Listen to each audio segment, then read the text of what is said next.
The man I cheated with told my husband everything. That sentence still doesn't feel real when I say it out loud. My name is Tasha, I'm 32 years old, and this is the story of how I cheated on my husband with a man I should have stayed far away from. And how that man told my husband everything. I'm recording this late at night. It's raining outside, but not the loud kind of rain, not thunder, just a soft, steady tapping against the bedroom window. The only light in this room is from my phone screen. Every now and then the brightness dims and I tap it, just to keep the recording going and to feel like I'm not completely alone. I guess I should start at the beginning. I met my husband Aaron when I was 24. He wasn't the type of guy I usually went for. Before him I liked loud men, flashy men. Guys who walked into a room and made it obvious they thought they were the main character. Guys who spent rent money on sneakers and took pictures of themselves more than they took pictures of me. Then there was Aaron. We met at my cousin's barbecue. It was one of those humid summer evenings where the air feels heavy and the sky never fully gets dark. People were everywhere. Kids, in the yard, music too loud. Someone's uncle drunk and dancing off beat. I remember standing near the kitchen window, pretending to text someone, just to look busy.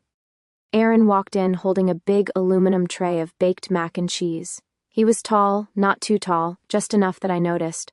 Brown skin, neatly trimmed beard, simple gray t-shirt and jeans. No chains, no flashy watch, just simple. He set the tray on the counter and smiled at me. "You guarding the fridge or something?" he joked. I laughed, a little embarrassed. "Just standing here. Hard job," he said. "You need backup?" He was easy, not pushy, not trying too hard. We talked about nothing, music, how we both hated small talk, how hot it was in the house. At one point, I realized I'd stopped pretending to text. My phone was dark in my hand. Later that night, while everyone else was drinking and shouting over the music, we ended up sitting on the back steps. The air felt softer outside. Crickets, distant traffic, someone's baby crying inside, the smell of barbecue still hanging in the air. He asked me about my job. I told him I worked as a receptionist at a dental office, how boring it could be, how draining it was to answer the same questions over and over. He listened. I don't mean he just nodded and waited for his turn to talk. He actually listened. His eyes were on me, not on his phone, not on the girls walking by, not on the game playing on someone's TV inside. "You're good with people," he said after a while. "You can tell. The way you explain things. I bet you make a lot of nervous patients feel better." No one had ever said something like that to me. Most guys I dated complimented my body or my clothes. They told me I was sexy. Aaron told me I made people feel safe. That did something to me. Fast forward a year. We were dating seriously. Not the we talk but no titles mess. Real dating, real dates, real conversations, real future. Another year later he proposed. It wasn't a movie proposal. No rose petals, no cameras, no restaurant applause. Just us on my couch, a rainy Saturday afternoon, Netflix paused on some show we weren't really watching. He looked nervous, which was weird for him. His knee bounced. His hand kept going to his pocket and then pulling away. "Tasha," he said finally, his voice a little shaky, "do you ever think about forever?" I laughed. "That's a dangerous word." "I know," he said. "I still want to say it, though." He pulled out the ring. Nothing extravagant, simple, pretty, exactly my style, even though I'd never shown him pictures. I remember my throat closing up. I didn't cry right away. There was just this silence, like the room paused. Then I nodded. "Yeah," I whispered. "Yes, we got married 6 months later. Our wedding wasn't perfect. My dress itched. My hair didn't hold the curls as long as I wanted. His aunt got drunk and cried during the speeches. But when I walked down the aisle and saw the way Aaron looked at me, everything else blurred. He looked at me like I was the best decision he'd ever made.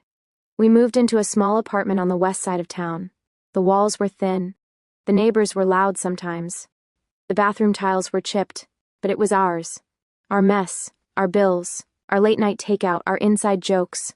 Life with Aaron was calm. He worked as an IT specialist for a logistics company. Not glamorous, but steady. I switched jobs and became an office manager at a small marketing firm. We were that couple that people rolled their eyes at on social media.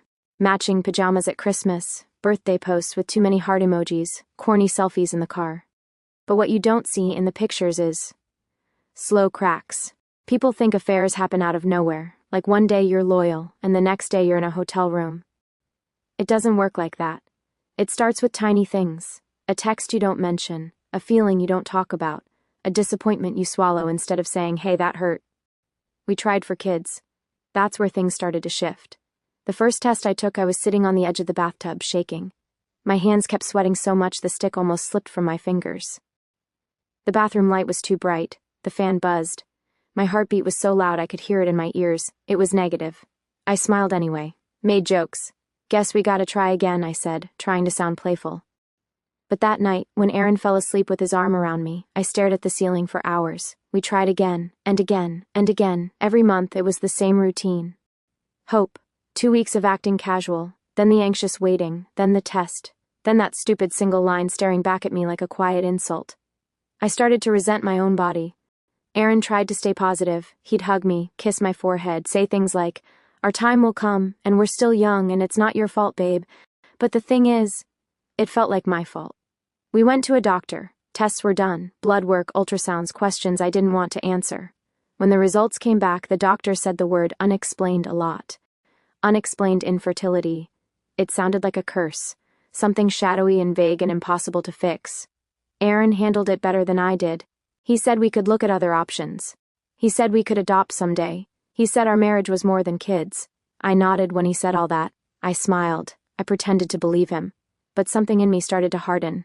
It's like I became glass. Fine on the outside, but just one crack away from shattering. That's when I met Jordan. Even saying his name now makes my stomach twist. Jordan worked at the marketing firm where I was office manager. He was one of the newer account executives, confident, good-looking in that polished way. White button-down shirts, always perfectly pressed. A gold watch he liked to check even when he didn't need to. Smile that lingered a little too long. He was trouble. I knew that from the start. I remember the first time he really talked to me. Not the usual, hey, can you book the conference room stuff. Really talked. It was late. The office was mostly empty. Most of the lights were off except the ones above our department. Outside, it had started raining, the kind that streaks down the big glass windows and makes everything outside look blurry. I was sitting at my desk, hunched over invoices, rubbing my temple.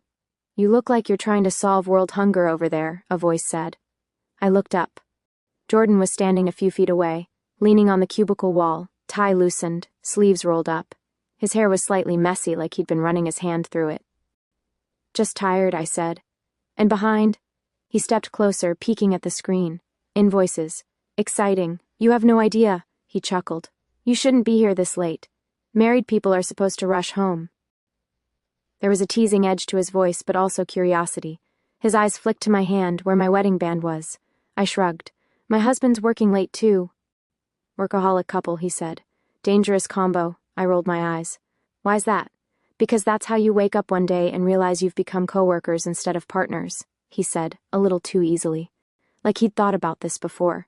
I didn't know then that those words would stick to me like glue. We talked a bit more that night. Nothing intense. Just jokes about annoying clients, how everyone always forgets to replace the coffee pods, how the office microwave had seen things no one should see. But when I got in my car later, with rain tapping on the windshield and the dashboard lights dimly glowing, I realized I was smiling.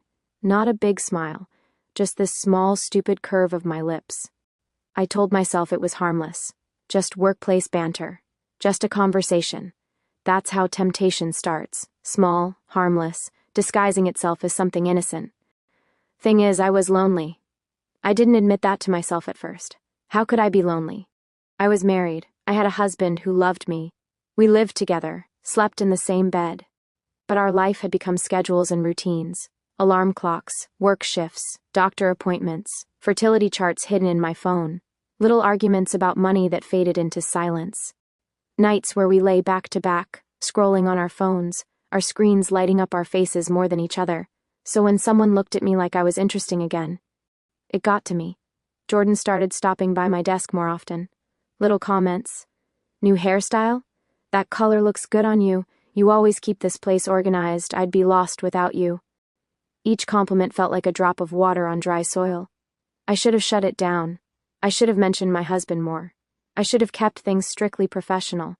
Instead, I let it slide. Then I started looking for it. I noticed when he didn't walk by. I listened for his laugh in the hallway. I checked my reflection in the bathroom mirror before I went to refill the paper in the copier. One day, we ended up in the break room alone. It was during lunch hour, but most of the staff had gone out to eat. I was heating up leftovers. The microwave hummed, the smell of pasta filling the small space. Jordan walked in, leaning against the counter, scrolling his phone. He glanced up. "You ever take a lunch that's not at your desk?" he asked. "Sometimes," I said. "Today wasn't one of those days. Boss working you too hard?" "I am the boss," I reminded him. "Office-wise, anyway." Right, he said, smirking. "Then you're the one overworking yourself." He stepped closer, close enough that I could smell his cologne. Clean, sharp, familiar now. "You okay?" he asked suddenly. The question caught me off guard. "What do you mean?" "You've had that somewhere else look lately," he said. "Like your body's here, but your brain is in another city." I laughed uneasily. "Just life stuff." He tilted his head. "Husband stuff?" I swallowed. "Sometimes." He watched me for a second. The microwave beeped. I didn't move to open it. We just stood there in that weird little bubble of silence, the air thick. "You know you can talk to me, right?" he said. "I'm a good listener. Ask anyone." I shouldn't have said anything. I should have deflected. But I was tired. Tired of being strong. Tired of saying we're fine when we weren't. So I talked. I talked about trying for kids and failing. I talked about the tests, the doctor's office, the way I felt like a broken machine, the way Aaron stayed calm, and somehow that made me feel worse, like I was the only one drowning. I didn't realize my eyes had filled with tears until one slipped down my cheek. "Damn," I said, wiping it quickly. "Sorry, I didn't mean to." "Hey," Jordan said softly, stepping closer. "You don't have to apologize for being human." His hand brushed my arm. Just a light touch, warm, familiar somehow. That tiny touch sent a shock through me. I stepped back. "I should, get back to my desk." "Of course," he said, hands raised like he didn't want to push. "Anytime you want to talk, though." "I'm here." I walked out of the break room with my cooling pasta and a racing heartbeat.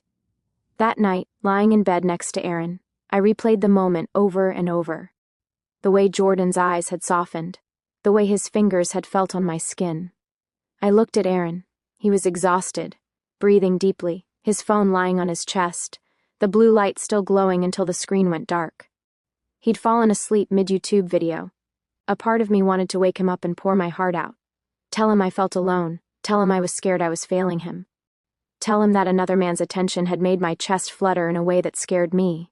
Instead, I turned on my side, away from him, and stared at the wall. The line between harmless and dangerous blurred a little more. The next step was emotional. It started with work messages that slid into personal ones. Jordan sent me memes. "This is so you," he'd write. I'd laugh, thumb hovering over the screen longer than it should before replying. He'd text me about annoying clients. Then about TV shows he was watching. Then about songs he liked. Then about nothing at all, just "Hey, are you up?" When I was lying in the dark, my phone the only light in the room. Sometimes Aaron was asleep beside me. Sometimes he was playing a game in the living room. Either way, I answered. I told myself it was just conversation, that I was just venting to a friend, that what mattered was that I never physically cheated. You know what I've learned since? Emotional cheating is like opening the door and inviting disaster in, then acting surprised when it doesn't stay in the hallway. One evening, Aaron and I had a small argument. It was stupid, really, about money, about how much we were spending on fertility treatments, about how I bought a dress I didn't need. Voices got raised. There was that sharp edge in his tone, that defensive edge in mine. He ended up going for a drive to cool off. I stayed on the couch, tears in my eyes, my chest tight. My phone lit up. It was Jordan. "Rough day?" he texted. It was like he knew. I stared at the screen. The aching part of me, the part that wanted someone to take my side no matter what, answered first. "Yeah," I typed. "Just argued with Aaron." Jordan replied right away. "His fault or yours?" I hesitated. "Mine, I guess, but I'm too upset to admit that right now." "Then it's his fault," he wrote. "Obviously." I laughed through my tears. It felt good to have someone blindly take my side, even if it was immature. We started texting deeper things that night. Things I should have been saying to my husband, not to another man. I told him I felt invisible, that I felt like a failure, that sometimes I looked at my marriage and wondered if I'd made a mistake. "Maybe you settled," he wrote. "You're a lot, in a good way. You need someone who sees that." He did, once, I typed. "I think we lost it somewhere." "Maybe you need someone who still does," he replied. That line. I remember staring at it for so long my eyes burned. Instead of shutting it down, I wrote, maybe, you know that point in a story where you want to reach in and shake the main character? Tell them, don't do it. Wake up, walk away. That was my moment, and I failed it. The physical line got crossed a few weeks later. We had a work event, one of those after-hours networking things, held at a rented rooftop lounge. String lights, soft music, tiny appetizers on silver trays. People in business casual outfits pretending they weren't just there for the free drinks. Aaron couldn't come. He had an emergency at work. He texted me an apology as I was doing my makeup. Rain check on seeing you dressed up, he wrote. Send me a picture. I snapped a quick mirror selfie in the hallway. Tight black dress, gold hoop earrings, hair pinned up. I almost sent it to him. Then, without really thinking, I sent it to Jordan first. Damn, he replied. I might have to give you a promotion myself. My heart did that dangerous little flip. At the event, people mingled in small groups. It drizzled lightly, the rain tapping on the overhead canopy. The city lights blurred in the wet glass around us. Jordan found me under a string of warm lights near the bar. You clean up nice, he said, his eyes traveling slowly from my shoes to my face. So do you, I said. He wore a navy blazer, no tie, shirt open at the collar. We drank. Not too much, but enough to feel warm, loose. We laughed with coworkers, leaned in close to talk over the music. Every time his arm brushed mine, I felt a spark. At some point, someone suggested going to a smaller bar nearby after the official event. Groups began to split off. People left in pairs, in clusters. I should have gone home. Instead, when Jordan said, "You coming?" I nodded. We ended up at a quieter bar, dimly lit, the tables close together. I sent Aaron a text, heading to another place with the team. Won't be too late, he replied. Okay, be safe, love you. I stared at the words love you on my screen. My chest ached. I put my phone face down. Jordan and I sat in a booth, a little apart from the rest of the group. People were talking and laughing around us, but it felt like there was this bubble around our table. He leaned forward, elbows on the table. Tell me something you've never told anyone, he said suddenly. I scoffed. That's a dangerous question. Live a little, he teased. I'll go first. He told me about a job he'd lost because he mouthed off at the wrong manager, about how he was terrified of failing again, about how he was too proud to admit he was scared most of the time. I looked at him differently after that, not just as the confident office flirt, but as someone cracked and insecure underneath, just like me. My turn, I said softly. I told him about the time I almost left Aaron. He didn't know that part. No one did. 6 months after we got married, I'd had a panic attack in the shower. Out of nowhere, my chest closed up, my vision blurred. I felt trapped, like the water was swallowing me. The weight of forever had suddenly settled on my shoulders, and I thought, what if I made the wrong choice? What if this is it? Just this? Just us? I almost packed a bag that night. I almost walked out and never came back. I never told Aaron. Jordan listened, eyes locked on mine. When I finished, he said, You don't sound very happy. The truth stuck in my throat. I love him, I said automatically. I didn't ask if you love him, Jordan said. His voice was low now. The music around us felt distant. I asked if you're happy. My eyes stung. Sometimes I whispered. Sometimes I feel like I'm stuck, like I'm watching my life instead of living it. He reached across the table and took my hand. It was such a small movement, but it felt huge. His thumb traced circles on my skin. My breath hitched. My heart pounded so hard I could hear it. You know that moment when you could still stand up and walk away? When the door is still right there? This was the last one. I didn't move. We left the bar together. The rain had stopped, but the streets were still wet, streetlights reflecting in the puddles. It smelled like asphalt and smoke and something else. Anticipation, maybe. We walked in silence for a few blocks. My heels clicked against the sidewalk. His shoulder brushed mine. Where's your car? He asked. Around the corner, I said, pointing vaguely.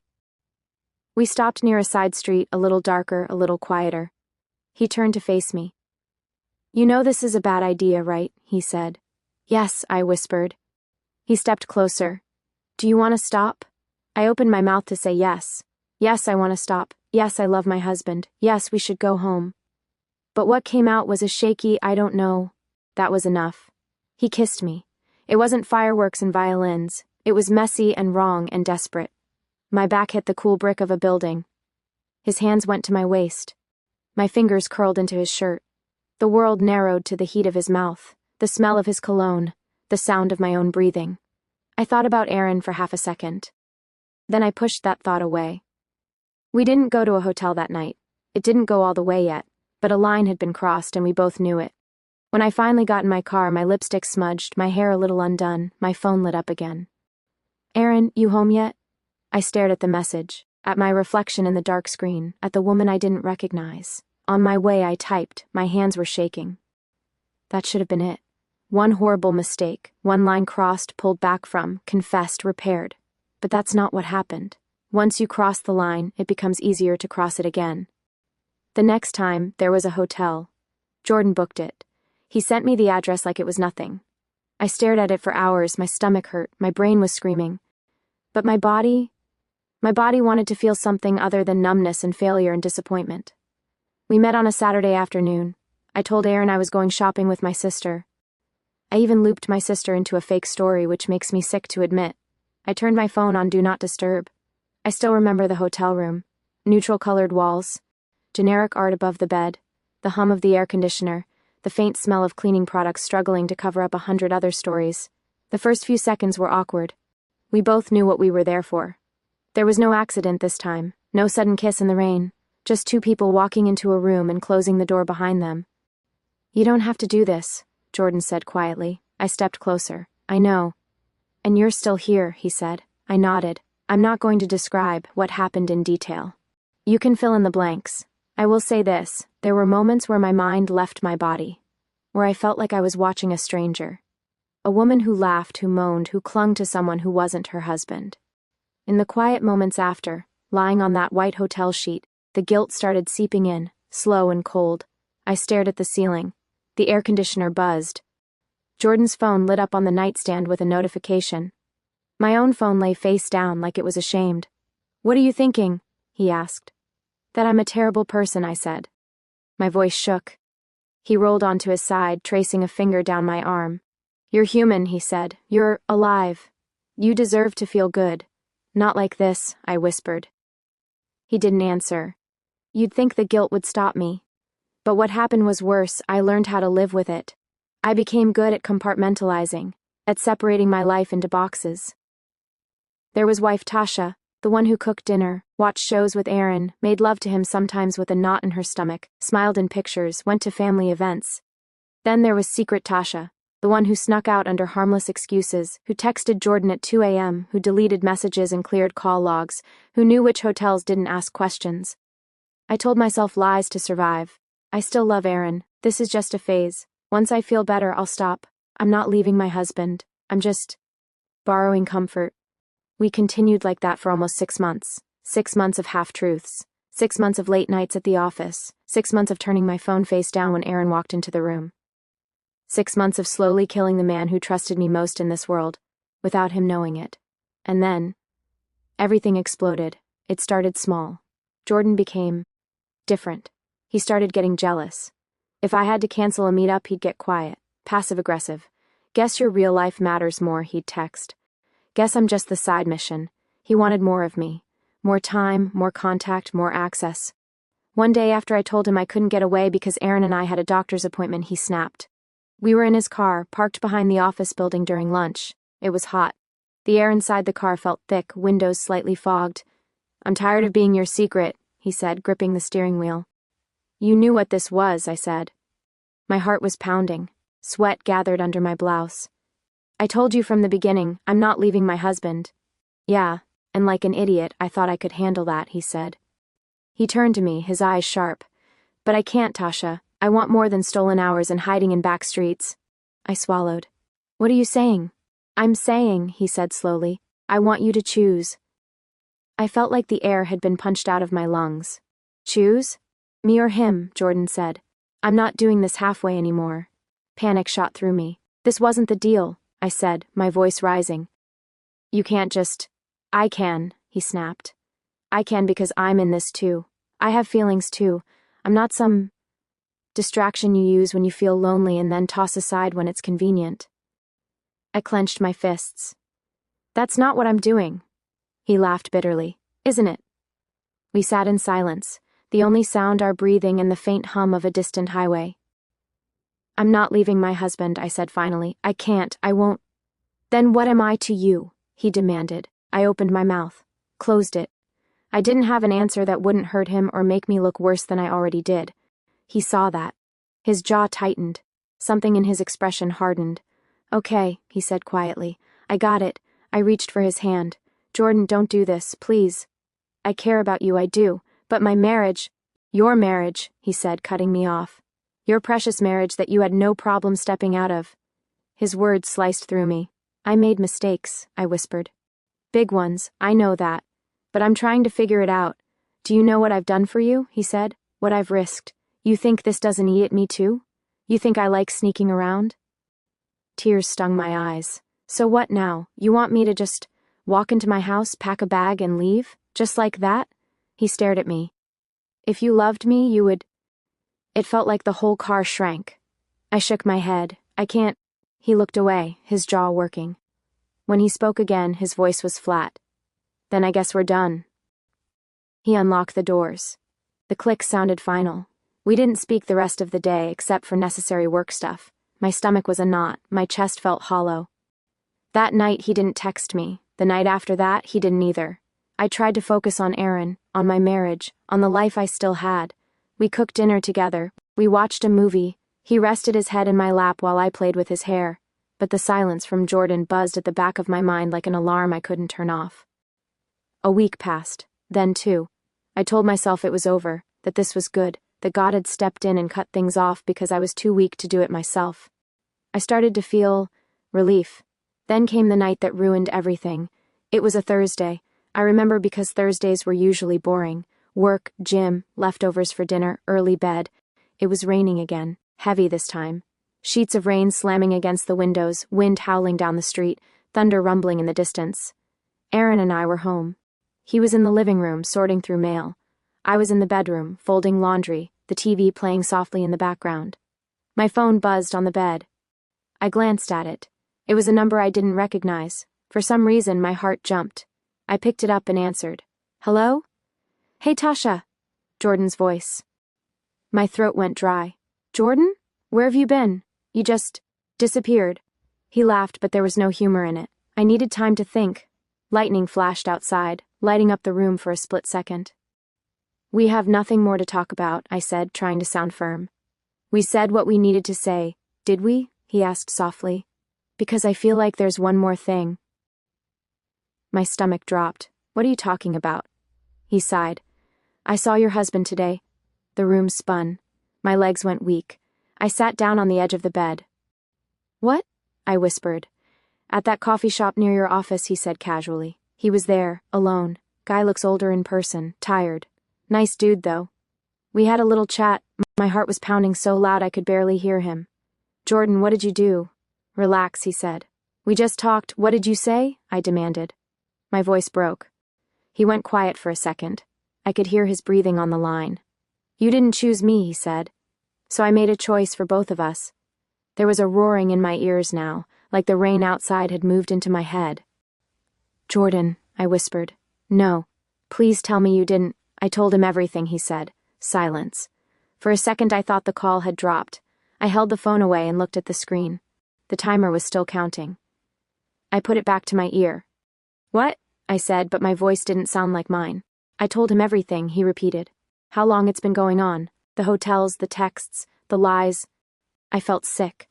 My chest tightened so fast I gasped. My hands started to shake uncontrollably. Why? I choked out. Why would you do that? Because I couldn't stand being the only one living with the truth anymore, he said. Because I was tired of hiding. Because he deserved to know. You wanted to hurt me, I whispered. You wanted to punish me.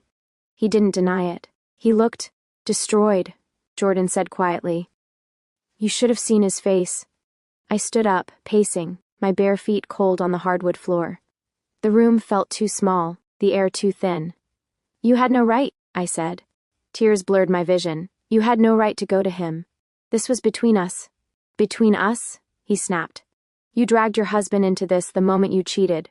You don't get to pretend he's not part of it just because you don't want to see his pain. I heard movement in the hallway, Aaron's footsteps. "Jordan, I have to go," I whispered. He laughed bitterly. "Good luck, Tasha." The call ended. I was still holding the phone to my ear when Aaron appeared in the doorway. Rain hammered against the window behind him. The hallway light cast a shadow across his face. He held something in his hand, his phone. He looked wrong, not angry, not yelling, just empty. "Aaron," I said, my voice barely a breath. "Hey, what's wrong?" He didn't answer for a moment. He just looked at me. "I ran into a guy at the coffee shop today," he said finally. His voice was low, flat. "Said he worked with you." My heart plummeted. "He told me about you," Aaron said. He swallowed hard. His eyes were shiny, but no tears fell yet. "Told me things I didn't want to believe." I shook my head automatically. "Aaron, whatever he said." He held up a hand. "Don't." The word hit me like a slap. He stepped into the room fully now, closing the door behind him with a soft click. It sounded louder than a slam. "Don't lie to me," he said. "Not again. Not now." I opened my mouth, closed it. The lies that usually came so easily died in my throat. The silence stretched, thick and unbearable. "Aaron, please," I whispered. My voice cracked. He took a deep breath. "Is it true?" 2 words. "Is it true?" I could have lied. I could have said Jordan was crazy, obsessed, making things up. I could have twisted the story, blamed it on misunderstanding, on harassment, on anything but myself. But something in Aaron's eyes stopped me. This was a man who had stood beside me when I felt like my body was betraying me, who had sat in doctors' offices holding my hand, who had told me I was enough when I felt like nothing, and I had betrayed him in the deepest, most intimate way. My knees gave out. I sank to the floor, the laundry spilling around me like surrendered flags. "Yes," I choked. "It's true." For a moment, the rain outside sounded deafening. Aaron's face crumpled. He looked away, jaw clenched, nostrils flaring like he was trying not to fall apart. "How long?" he asked. The words trembled. I pressed my palms to my face. I don't... 6 months, I whispered. Maybe a little more. He let out a sound I will never forget. A strangled half-laugh, half-sob. 6 months, he repeated. Half a year. He sank down onto the edge of the bed slowly, like his legs were made of stone. I crawled toward him on my knees, grabbing his hand. "I'm sorry," I sobbed. "I'm so sorry. I don't even have words. I was lonely and broken and stupid and..." He yanked his hand away like my touch burned him. "Don't," he said again, louder this time. "Do not touch me." My heart shattered. "I love you," I whispered, crying so hard I could barely breathe. "I never stopped loving you. I know that sounds insane, but it's true. I was just lost. I didn't know how to handle the pain and You didn't know how to handle the pain?" he said, turning to me with sudden fierce intensity. "You think I haven't been in pain, Tasha?" Tears finally spilled over.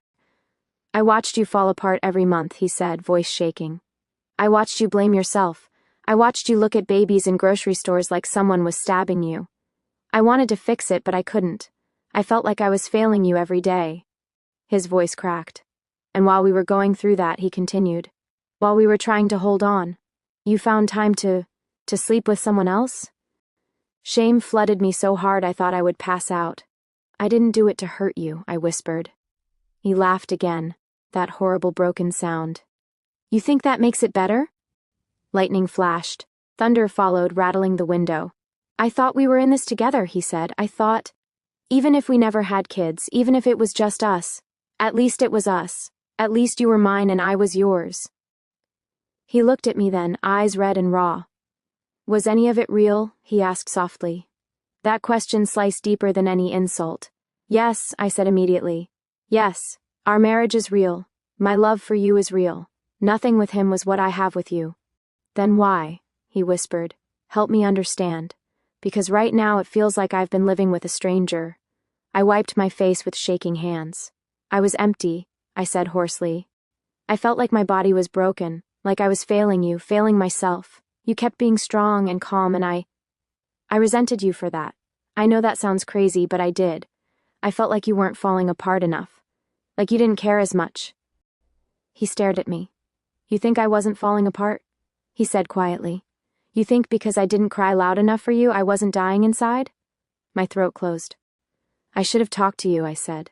"I should have told you everything I was feeling. Instead, I let someone else listen. Someone who said all the right things at the wrong time." And once I crossed that line, I didn't know how to go back. "Did you want to?" he asked. "Did you ever think about ending it?" "Yes," I whispered, so many times. But I was addicted to the distraction, to feeling wanted, to not being the broken one for a few hours. He looked away, shaking his head. "So I was what?" he asked. "The man you did real life with? And he was your escape room?" His words twisted like knives. "I don't have an excuse," I said. "There's nothing I can say that makes this okay. I lied. I betrayed you. I took your trust and stomped on it." "I'm so sorry, Aaron." I crawled closer, ignoring his flinch, and wrapped my arms around his legs, my forehead pressed to his knee. I cried like my lungs were collapsing. "Please don't leave," I begged. "Please. I'll do anything. Therapy, full transparency, whatever you want. I'll change my number. I'll quit my job. I'll—" "Stop," he said, his voice strangled. "Just stop." We stayed like that for a long time. Me on the floor, clinging to his leg like a drowning person. Him on the bed, hands in his hair, breathing in harsh, uneven bursts. The rain eventually softened. The thunder moved away.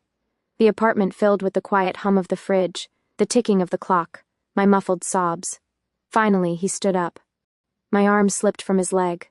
He walked to the closet and pulled out an overnight bag. Panic surged again. "What are you doing?" I asked, stumbling to my feet. "What does it look like?" he said without looking at me. His voice was distant, like he was talking through water. I can't stay here tonight." I grabbed his arm. "Aaron, please, don't go. We need to talk. We can't just—" He jerked away so hard I stumbled. "Don't touch me," he said again. This time his voice broke completely. He packed quickly. A couple of shirts, socks, toiletries. His movements were stiff, mechanical, like his body was moving on autopilot because his mind had shut down. "Aaron," I whispered, trailing behind him. "Please, look at me." He didn't. Bag in hand, he walked to the front door. "You're just going to leave?" I said, desperation making my voice shrill. "After everything we've been through, you're just—" "Yes," he said sharply. He turned then, eyes blazing with a mix of hurt and anger. "Because you already left, Tasha. You just forgot to tell me." I froze. "I don't know what I'm going to do," he said. His shoulders sagged. "I don't know if I can ever look at you the same way again. I don't know if we can fix this." Tears spilled down my cheeks again. "Please just don't decide tonight," I begged. "Don't throw us away on your worst day." He laughed bitterly. "You threw us away months ago." He opened the door. Before he stepped out, he looked back at me one last time. The look in his eyes. It was like he'd already buried something, like I'd died and he was looking at my ghost. Then he left. The door closed with a soft click. I stood there, barefoot on the cold floor, staring at the door like maybe if I stared hard enough it would open again and he'd walk back in and say it was all a joke. He didn't. The quiet that followed was the loudest sound I've ever heard. That night was the longest of my life. I sat on the living room couch with the lights off, the only glow coming from the streetlights outside. Cars passed occasionally, their headlights sliding across the ceiling. I replayed everything in my mind over and over. The first joke in the office, the first text, the first time I turned my phone face down, the first time I told a lie about where I was. Every moment felt like a step down into a basement I couldn't climb out of. I tried calling Aaron. He didn't answer. I sent texts, long ones, short ones. "I'm sorry, please answer, I love you, please come home." The messages showed as delivered, but never read. Around 3 a.m., he finally responded. "I'm safe. Staying at my brother's. Don't call." I stared at that message until my eyes burned. In the days that followed, my life collapsed. Aaron moved out fully within a week. He came back once, when I wasn't home, with his brother. When I walked in later, his closet side was empty. His shoes were gone. The bathroom counter looked wrong without his toothbrush. He left his key on the kitchen table. No note, just the key. We didn't talk much. Every conversation we did have was about logistics, the lease, the bills, what to do with the furniture. He spoke to me like I was a stranger he used to know. I tried to give him space, like everyone online says you should. Let him process, they say. Don't overwhelm him. But the space felt like a slow death. Jordan tried to contact me once after that. He sent a text, "You okay?" I stared at the screen for a long time, tears blurring the words. Then I blocked his number. His truth hadn't set anyone free. It had destroyed what little foundation I had left. Work became unbearable. Whispers started in the office. People had seen Jordan and me leave together one too many times. Someone must have overheard something. Maybe Jordan told someone. I don't know. I could feel eyes on me in the break room, conversations stopping when I walked in. A coworker I'd been friendly with refused to meet my gaze. Jordan, on his part, avoided me completely. He kept his head down, focused on work. Sometimes I'd catch him glancing at me, but there was no warmth there. Just regret, bitterness, maybe guilt. I quit 2 months later. I told HR I needed a change for personal reasons. It was the most honest lie I'd ever told. Now I live alone. Aaron filed for separation. He said he needed time apart to decide if there was anything left to salvage. I signed the papers with shaking hands, the pen feeling heavy. People always talk about the big moments, the confrontation, the screaming, the tears. They don't talk about the quiet aftermath. They don't talk about how it feels to wake up and instinctively reach to the other side of the bed and find it cold. They don't talk about how you still cook too much food and then stare at the extra plate like it's evidence of a crime. They don't talk about how the silence in your apartment feels like a living thing pressing on your chest. I tried to distract myself at first. I cleaned obsessively. I reorganized closets. I donated clothes. I started journaling. I tried meditation. I watched videos about healing and self-forgiveness. But a question stayed with me, echoing louder than any motivational speech. What did you think was going to happen? That's what I ask myself now. When I answered that first late-night text from Jordan, what did I think was going to happen?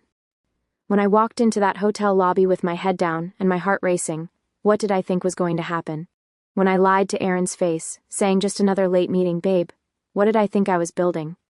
Because here's the truth, no one who cheats wants to say out loud. I thought I could have both. I thought I could keep my husband and my home and my marriage, and still sneak out to feed the parts of me that were hungry without consequence. I thought I was special. Smart enough to handle it. Careful enough not to get caught. I thought I could manage the fire. But fire doesn't negotiate. It burns what it touches. Sometimes I sit by the window when it rains, and I think about all the little moments I could have chosen differently. The night Aaron asked, "Are you okay?" and I said, "I'm fine," instead of telling him I was drowning. The first time I felt that flutter when Jordan praised me, and I smiled instead of shutting it down. The first time I felt the urge to text someone who wasn't my husband, and I picked up my phone instead of putting it away. Affairs don't start with sex. They start with secrets. If you're listening to this and you're where I was, typing things to someone that you'd never show your partner, deleting messages, telling yourself it's not that serious, let me be the ghost of your future. It is that serious. It always is.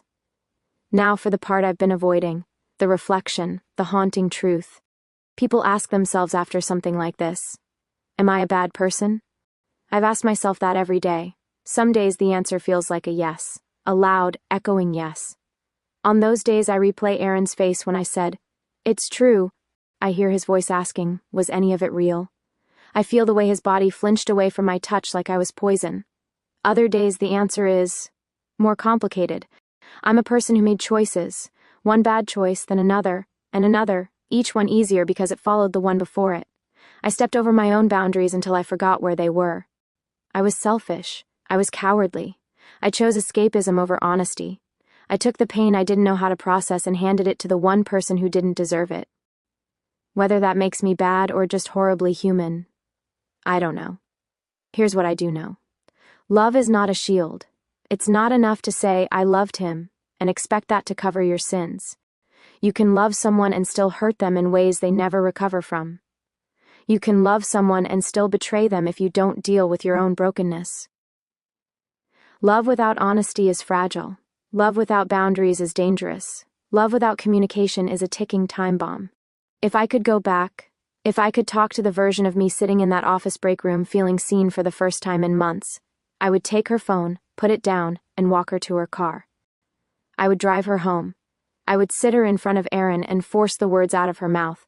I'm lonely, I'm hurt, I'm scared, I'm starting to want attention from someone else, and that terrifies me. Would it have been messy? Yes. Would it have hurt? Absolutely. But it would have been pain we could face together, instead of pain I created alone and then dropped on him like a bomb. People think the worst part of cheating is getting caught. It's not. The worst part is knowing you became the villain in someone's story when you were supposed to be their safe place. The worst part is seeing yourself through their eyes and realizing you're not who you thought you were. The worst part is, it doesn't just end the day they find out. It lingers. In every future relationship, in every moment of doubt, in the way you second-guess your own worth and your own trust in yourself. Aaron and we're not divorced. Not yet. But we're not together either. We're in this limbo where lawyers talk more than we do. He hasn't told our families the full truth. He says it's our business. Part of me thinks that's merciful. Part of me knows it's because he doesn't want to see the pity in their eyes when they look at him. We met once, a few weeks ago, to sign some paperwork. We sat across from each other at a small cafe. Sunlight streamed in through the windows, dust floating in the air, the smell of coffee thick around us. He looked tired, older than 34. I wanted to reach across the table and touch his hand. I wanted to beg again, to promise I'd spend the rest of my life making it up to him. Instead, I sat still. When we were done, he stood to leave. "Aaron," I said, my voice barely audible, "can I ask you something?" He paused. "What?" "Do you hate me?" He looked at me for a long time, his eyes still familiar, still gentle under all the hurt. "I don't hate you," he said finally. My chest loosened slightly. Then he added, "I hate what you did." He picked up his bag. "Sometimes," he continued, "I miss you so much it feels like I can't breathe. Then I remember, the version of you I miss might not have existed the way I thought she did." Tears burned my eyes. "I'm trying to figure out," he said, "if I can ever trust you again. I don't know the answer yet." He left. I sat there long after he walked out, staring at the empty chair. That's my haunting truth, that sometimes love doesn't die cleanly. Sometimes it lingers as a ghost in places you used to share, in songs you used to sing in the car, in recipes you learned together, in the way your hand still reaches for your phone to text them before you remember you no longer have that right. I don't know how my story ends yet. Maybe we divorce. Maybe I move to a different city. Maybe I spend the rest of my life trying to forgive myself while never fully being forgiven. Maybe, somehow, with years of work and pain and therapy and humility, we build something new from the ruins. I don't know. What I do know is this: if you are standing on the edge I jumped from, step back. Don't reply to that text. Don't flirt back. Don't meet just once to talk. Don't fool yourself into thinking you can control the damage. Talk to your partner instead. Tell them the ugly truth before it turns into something uglier. If they leave you because of your honesty, it will hurt. But it will be a clean pain. It won't be this slow, corrosive kind that eats at you in the dark, that turns rain into a soundtrack for your regret. Every time it rains now, I think of Aaron standing in that doorway, his face collapsing as I said, "It's true." I think of the way his voice sounded when he asked, "Was any of it real?" And I answer him silently, every time, "Yes, it was real. I just didn't protect it. I didn't protect you. I didn't protect us." That is my confession.